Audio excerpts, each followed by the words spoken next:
السلام علیکم ورحمۃ اللہ وبرکاتہ۔ سب سے پہلی چیز یہ کہ اگر کسی نے طلاق سنت کی جگہ طلاق بدعت دی ہے، مثال کے طور پر ایک ساتھ 3 طلاق دے دیا، یا حیض کی حالت میں طلاق دے دیا، یا ہم بستری کیا تھا اور اسی دوران اس نے طلاق دے دیا، تو طلاق دینے کے یہ سارے طریقے بدعت ہیں۔ اب اگر کوئی شخص اس طریقے پر طلاق دے کے کسی عالم سے کانٹیکٹ کر رہا ہے، فتویٰ لے رہا ہے، تو ایسے موڑ پر فتویٰ لینے والے کے لیے یہ جاننا بہت ضروری ہے کہ اس نے ایک پاپ کیا ہے، اس نے ایک جرم کیا ہے۔ عام طور سے دیکھنے میں آتا ہے کہ اتنا بڑا کانڈ کرنے کے بعد، یعنی ایک ساتھ 3 طلاق دینے کے بعد، یا حیض کی حالت میں، یا ہم بستری کے بعد طلاق دینے کے بعد، طلاق دینے والا اس کو جرم نہیں سمجھتا ہے۔ وہ کسی عالم سے کانٹیکٹ کرے گا تو اس کی باتوں سے ایسا لگتا ہے کہ اس نے کوئی تہجد پڑھنا ہے اور تہجد کے مسئلے مسائل پوچھ رہا ہے، یعنی اس کو اپنے جرم کا احساس نہیں ہے، اس نے کتنا گھناؤنا کام کیا ہے، کتنا بڑا جرم کیا ہے، اس کا اسے احساس نہیں۔ اس لیے سب سے پہلے یہ ضروری ہے کہ جس نے طلاق بدعت دی ہے اسے یہ احساس ہونا چاہیے کہ اس نے جرم کیا ہے، اس نے ایک کرائم کیا ہے، اس نے کوئی نیک کام نہیں کیا، اس نے کوئی دینی کام نہیں کیا، اس نے گناہ کا کام کیا۔ اس لیے جب وہ کسی عالم سے کانٹیکٹ کرے تو اسے یہ احساس نہیں ہونا چاہیے کہ وہ کسی دینی مسئلے میں بات کر رہا ہے، اسے یہ احساس ہونا چاہیے کسی جرم کے سلسلے میں کسی سے بات کر رہا ہے۔ دوسری بات یہ کہ طلاق بدعت دینا یہ ایسا جرم ہے جو قابل سزا ہے، یعنی اس جرم پر مجرم کو سزا ملنی چاہیے۔ چنانچہ عمر ابن الخطاب رضی اللہ تعالیٰ عنہ نے اپنے دور میں دیکھا کہ جب کئی لوگ کثرت سے طلاق دینے لگے، یہ جرم بار بار کرنے لگے، کئی لوگ کرنے لگے، تو انہوں نے باقاعدہ ایک قانون بنایا جس سے ایسے مجرمین کو سزا مل سکے۔ اور آج ہندوستان میں، ہمارے ملک میں، سیکولر عدالت میں بھی اس کے لیے سزا کا قانون پاس ہو چکا ہے۔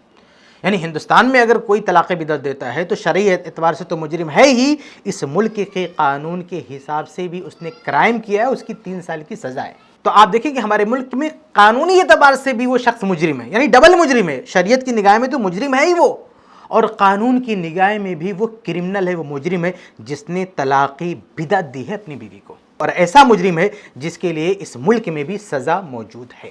اس لیے اگر کسی نے ایسا کام کیا ہے تو یاد رکھیے اس نے کوئی دینی کام نہیں کیا، اس نے ایسا جرم کیا، ایسا پاپ کیا ہے جس پر وہ سزا کا مستحق ہے۔ آگے بڑھتے ہیں۔ تیسری بات یہ ہے کہ آج ایسے مجرمین یعنی طلاق بدعت دینے والے سزاؤں سے بچ جاتے ہیں، ان کو کوئی سزا دینے والا نہیں۔ اس کا نتیجہ کیا ہوتا ہے کہ وہ بار بار یہ پاپ کرتے ہیں، انہوں نے پورا طلاق کا تماشا بنا کے رکھا ہوا ہے، اس لیے کہ ان کے لیے کوئی سزا نہیں ہے۔ اس لیے آج کے دور میں ایسے لوگوں کی تربیت کا بھی کوئی انتظام ہونا چاہیے۔ جو لوگ بھی فتویٰ دینے والے ہیں، اگر طلاق بدعت کا ارتکاب کر کے کوئی آئے تو ان کو چوکنا رہنا چاہیے، ان کو اس بات کا احساس ہونا چاہیے کہ ایسے لوگوں کی تربیت کے لیے کوئی نہ کوئی وہ قدم اٹھائیں۔ آگے بڑھتے ہیں۔ چوتھی بات یہ کہ طلاق وغیرہ کے مسئلے میں فتویٰ دینا یہ کئی اعتبار سے آج کل بہت بڑا رسک ہے۔ ایک رسک تو شرعی اعتبار سے بھی ہے، کیونکہ اگر طلاق بدعت دینے والے کو یہ فتویٰ دیا جاتا ہے کہ تمہاری طلاق نہیں ہوئی ہے، تم دونوں ایک ساتھ رہ سکتے ہو، تو اس میں رسک یہ ہے کہ کہیں گناہ پر ان کی مدد نہ ہو جائے، یعنی ان لوگوں نے ایک گناہ کیا ہے اور اگر آسانی سے ان کو فتویٰ دے دیا گیا تو کل پھر یہ گناہ کریں گے، پرسوں پھر کریں گے اور تماشا بنائیں گے۔ یہ وجہ ہے کہ اکثر اہل علم